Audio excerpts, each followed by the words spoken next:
बसंतपुर नाम का एक साधारण सा गांव था जहां लोग बड़े हंसी खुशी से रहा करते थे। लेकिन इस गांव में एक ऐसा रहस्य छुपा था जिसकी गूंज सदियों से सुनाई देती थी। इसी गांव में एक वृद्ध आदमी अपने बच्चों को कहानी सुना रहे थे। बच्चों कहते हैं इस गांव के पार एक रहस्यमय किला है जो एक राजकुमार का है। लोगों का मानना है कि वह राजकुमार उसी किले में कई सालों से रहता है और ये भी कहते हैं कि वह राजकुमार कभी बूढ़ा नहीं होता। लेकिन अभी तक उस राजकुमार को किसी ने नहीं देखा है। लोग इस किले के पास जाने से डरते हैं क्योंकि आज से कुछ साल पहले जितने भी व्यक्ति उस किले के पास गए हैं वह रहस्यमय तरीके से गायब हो गए और उनका कोई भी आता पता नहीं चला। क्या सच में दादाजी वहाँ अभी भी राजकुमार रहते हैं? पर माता पिता ने तो इसके बारे में मुझे कभी नहीं बताया। क्या सच में दादाजी अभी भी वह राजकुमार वहाँ होंगे? ये तो नहीं पता बेटा कि वह राजकुमार वहाँ होंगे या नहीं, लेकिन लोगों का मानना है कि वह राजकुमार सदियों से वही है। दादाजी इतना बात कर ही रहे होते हैं तभी वहां गांव के कुछ लोग आ जाते हैं। अरे चाचा जी, उस कहानी को सुनाकर बच्चों को आखिर क्यों डरा रहे हो? वह घटना सदियों पुरानी है और उस घटना को लोग भूल भी गए होंगे। इतना कहकर श्याम अपने बेटे को लेकर घर चला जाता है। लेकिन गोलू के मन में कुछ और ही चल रहा था। श्याम को अपने घर ना जाकर उस किले की खोज में जंगल की तरफ निकल जाता है। लेकिन जंगल आज कुछ ज्यादा ही शांत था। जंगल में गोलू को अलग अलग तरह की आवाज सुनाई दे रही थी। गोलू डरते हुए बोलता है, हे भगवान, लगता है मैं इस जंगल में आकर बहुत बड़ी गलती कर दी। यह जंगल सच में कितना घना और डरावना है। मैं जैसे जैसे जंगल की गहराई में बढ़ता जा रहा हूँ, जंगल से आने वाली आवाज मुझे और भी डरा रही है। मेरे माता पिता मुझे ना पाकर चिंतित भी हो रहे होंगे। गोलू इतना बोल ही रहा था तभी उसके सामने से एक विचित्र पक्षी तेजी से निकलती है, मानो कि वह गोलू को दिशा दिखाने की कोशिश कर रही है। गोलू उसे पक्षी के पीछे पीछे चला जाता है। जैसे ही गोलू जंगल के दूसरे दिशा से बाहर निकलता है तो पक्षी गायब हो जाता है। गोलू जैसे ही सामने देखता है तो उसे एक बहुत ही पुराना किला दिखाई देता है। ऐसा लग रहा था कि मानो वह किला गोलू का ही राह देख रहा था। सच में यह किला तो ऐसा ही है जैसा दादाजी ने बताया था। यह किला देखकर ऐसा लग रहा है मानो यहाँ पर कोई इंसान सदियों से अपना पैर नहीं रखा हो। गोलू बिना डरे किले के अंदर चला जाता है। तभी चमकदार रोशनी निकलती है और उस रोशनी से वही राजकुमार प्रकट होता है। मैंने कई सदियों के बाद किसी इंसान को किले के अंदर आते हुए देखा। नहीं तो कई लोग किले के बाहर ही अपना जान गंवा देते। अवश्य तुम कोई साधारण इंसान नहीं हो। आप तो सचमुच में एक राजकुमार हैं, परंतु आप इतने वर्षों से वैसे ही जवान और फुर्तीले कैसे हैं? क्या आपकी उम्र कभी घटती नहीं है? मैं एक श्रापित राजकुमार हूँ, मैं कभी बूढ़ा नहीं हो सकता। दरअसल मैं एक दिन जंगल में शिकार करने के लिए गया था। मैंने जैसे ही एक हिरण पर तीर चलाया, वह तीर हिरण को न लगकर पेड़ के पीछे बैठे एक आशी मुनि को जा लगा और क्रोध में आकर हर्ष ने मुझे इस किले में बांध दिया। मैंने उनसे बहुत विनती की और इस श्राप से मुक्ति पाने का रास्ता पूछा तो उन्होंने बताया कि जो भी तुम्हें चुनौतियों से भरे खतरे का सामना करते हुए काली अमृत कुएं का पानी पिलाएगा, तब जाकर तुम्हारा श्राप टूटेगा। क्या तुम मेरे लिए उस कुएं से जल लाओगे? लेकिन राजकुमार, वह कुआं है कहाँ और मैं उस कुएं के पास कैसे पहुंच सकता हूँ? कोई रास्ता तो होगा। गोलू, तुम्हें यहाँ से पश्चिम की ओर निकलना होगा। तुम्हें जहाँ घने जंगल में चमकते हुए 3 अजीब प्रकार के पेड़ दिखेंगे। तुम्हें उन पेड़ों का रहस्य सुलझाना है। अगर तुम उन पेड़ों का रहस्य सुलझा सकोगे तो ही तुम कुएं से पानी ला सकते हो। आखिर राजकुमार, उन पेड़ों का रहस्य क्या है और मैं उन्हें कैसे सुलझा सकता हूँ? इसके बारे में तो मुझे नहीं पता, तुम्हें वहां जाकर ही पता चलेगा। मैं तुम्हारी इसमें कोई मदद नहीं कर सकता। ठीक है राजकुमार, आप चिंता न कीजिए, मैं आपके लिए वह जल अवश्य लाऊंगा। इतना कहकर गोलू उसे 3 पेड़ की तलाश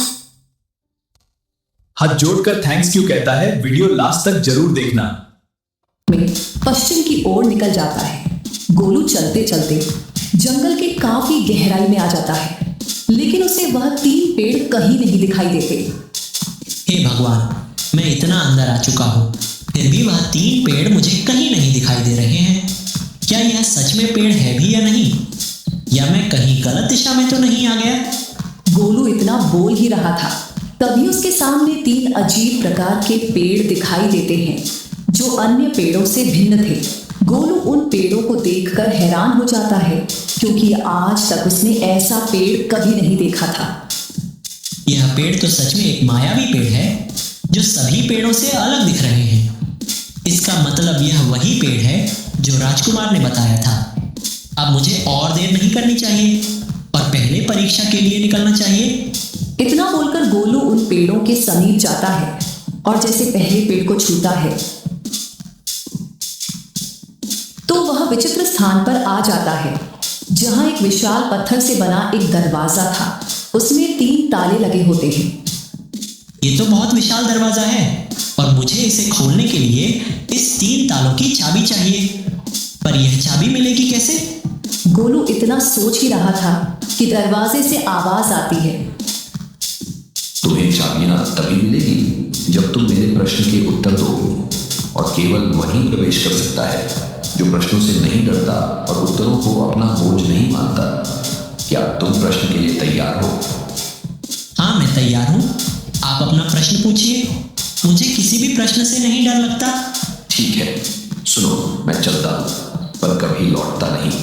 मैं बांधूं तो जीवन, खो दूं तो मृत्यु, बताओ क्या है?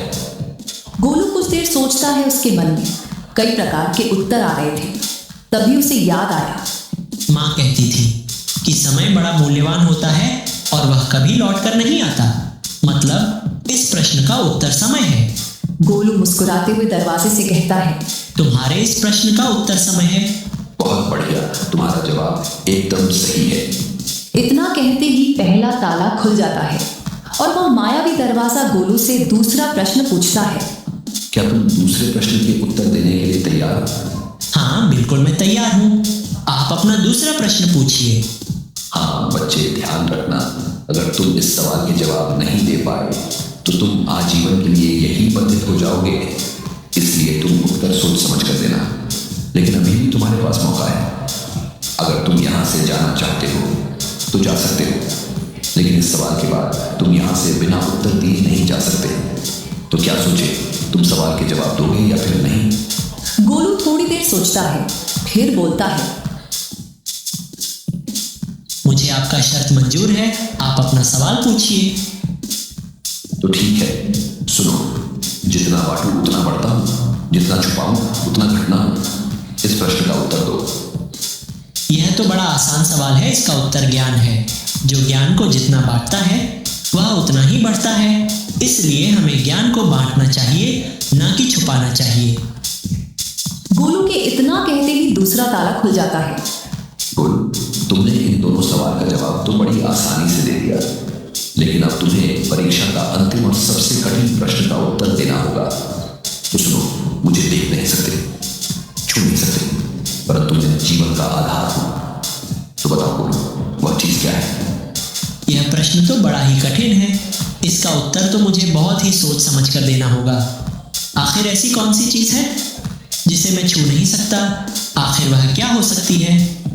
अरे हाँ, गुरुजी ने बताया था, आत्मा एक ऐसी चीज है जिसके बिना कोई भी इंसान जीवित नहीं रह सकता, और वह शरीर का आधार है और हम उसे छू भी नहीं सकते।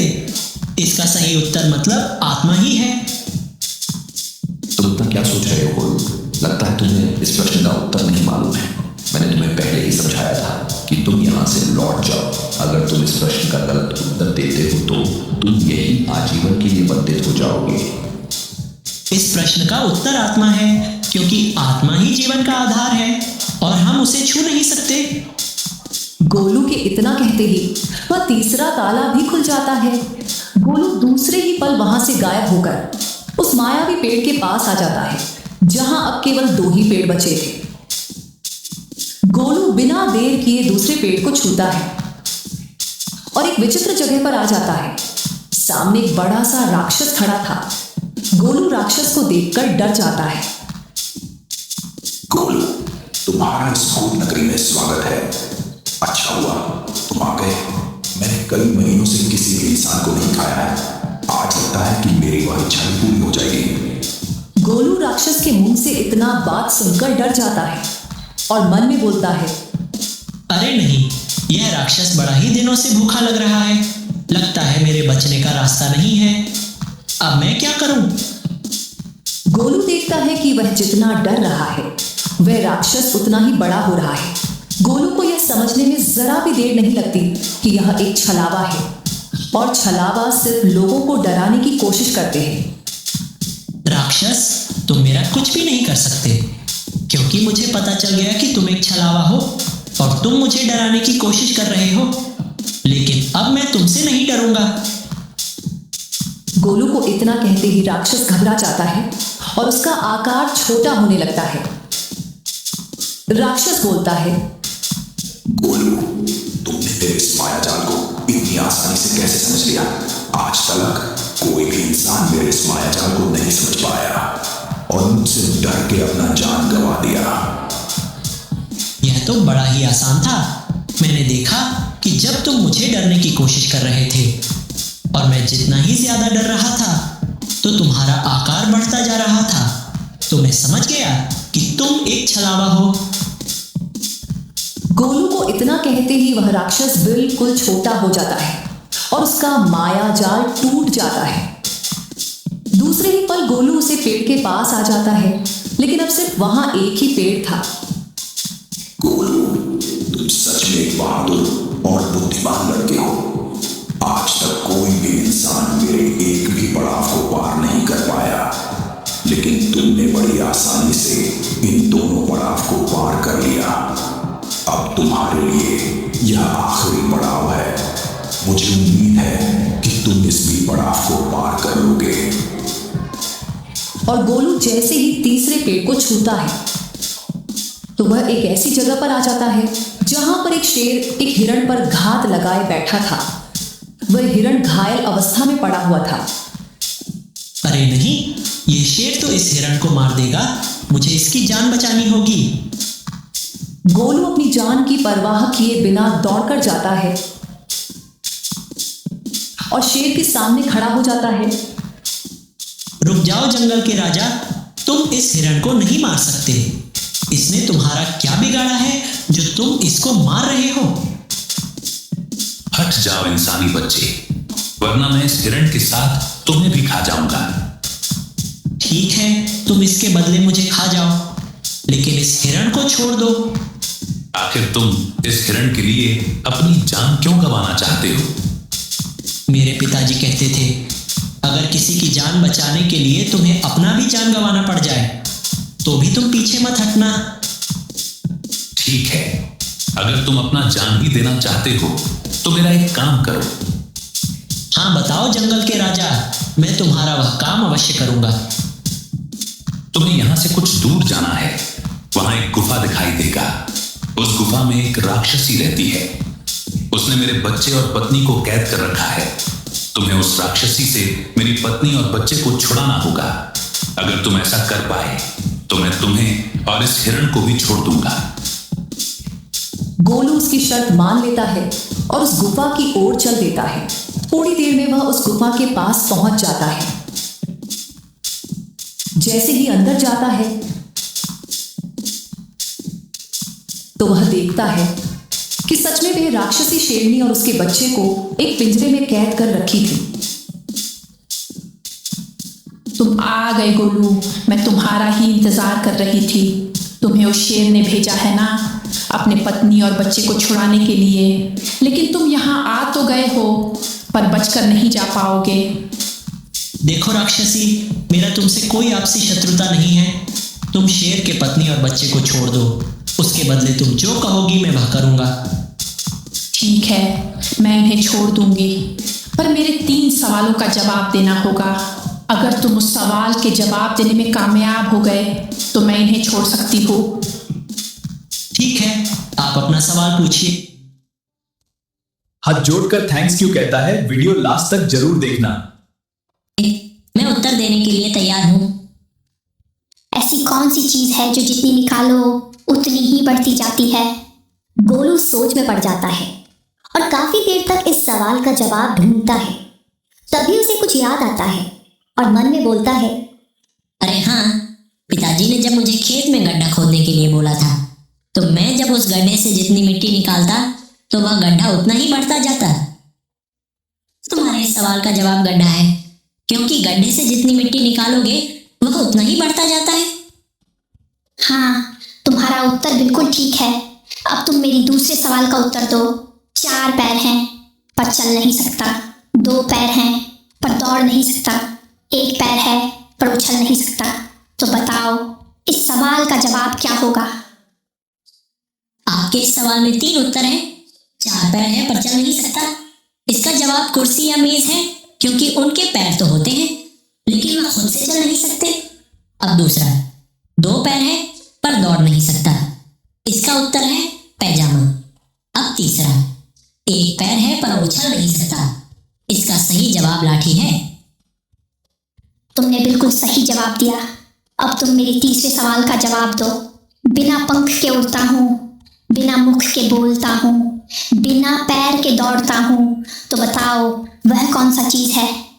गोलू अपनी आंखें बंद कर सोचने लगता है। तभी उसे हवा की एक धीमी आहट महसूस होती है और वह समझ जाता है कि इसका उत्तर हवा ही है।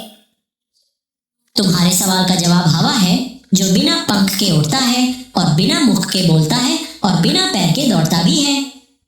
गोलू के इतना कहते ही वह राक्षसी शेर में बदल जाती है। गोलू, तुमने यह पड़ाव पार कर लिया। ये सब मेरा माया जाल था। तुम्हारी परीक्षा लेने के लिए मैंने यह सब किया। अब तुम उस काली अमृत कुएं का पानी ले जा सकते हो। शेर के इतना कहते ही गोलू उस जगह से अदृश्य होकर उन पेड़ों के पास आ जाता है। लेकिन अब वहां एक भी पेड़ नहीं होता, बल्कि वहां एक कला अमृत कुआं आ जाता है। गोलू समझ जाता है कि यह वही कुआं है जो राजकुमार को कैद से मुक्त कर सकता है। यह वही कुआं है जिसके बारे में मुझे राजकुमार ने बताया था। अब मुझे देर नहीं करनी चाहिए। मुझे इस कुएं का पानी लेकर जल्द से जल्द राजकुमार के किले में जाना होगा। इतना कहकर गोलू कुएं के पास जाता है और एक पत्र में जल को भरता है, जिसे लेकर वह उस किले की तरफ निकल जाता है। इधर राजकुमार, गोलू को गए 3 दिन से भी ज्यादा हो गया, लेकिन वह अभी तक लौट कर नहीं। मुझे लगता है कि वह भी सभी लोगों की तरह मारा गया। मुझे उसे नहीं भेजना चाहिए था। आज तक कोई भी उस अमृत कुएं का पानी नहीं ला सका। राजकुमार इतना बोल ही रहे होते हैं, तभी वहां गोलू आ जाता है। गोलू को देखकर राजकुमार बहुत खुश होते हैं। गोलू राजकुमार को जल पीने के लिए देता है। राजकुमार जैसे ही जल को पीते हैं तो वह उस श्राप से मुक्त हो जाते हैं। गोलू अब वहां से अपने घर की तरफ लौट जाता है। उसके माता पिता इतने दिन बाद गोलू को देखकर बहुत खुश होते हैं। गोलू अपने माता पिता को सारी बात बताता है। उसने किस तरह से राजकुमार को उस श्राप से मुक्त करा दिया।